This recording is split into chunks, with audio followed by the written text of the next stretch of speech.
പറയാൻ പോകുന്നത് അനുസരണാശീലത്തെ കുറിച്ച് ഒരു കൊച്ചു കഥയാണ്. ഒരിടത്ത് ഒരു കാട്ടിൽ ഒരു അമ്മമാനും കുഞ്ഞിമാനും ഉണ്ടായിരുന്നു.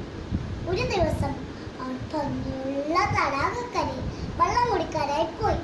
തുള്ളിച്ചാരി തടാകത്തിലേക്ക് ഇറങ്ങിയ കുഞ്ഞിമാനോട് അമ്മമാൻ പറഞ്ഞു, കുഞ്ഞേ, ഈ ഭംഗിയുള്ള തടാകത്തിന്റെ ആഴം നിനക്കറിയില്ല, അതുകൊണ്ട് നീ ഇതിൽ ഇറങ്ങരുത്. അന്നവൻ വെള്ളം കുടിച്ച് മടങ്ങി. അമ്മയില്ലാത്തൊരു ദിവസം കുഞ്ഞിമാൻ വെള്ളത്തിലേക്ക് ഇറങ്ങി.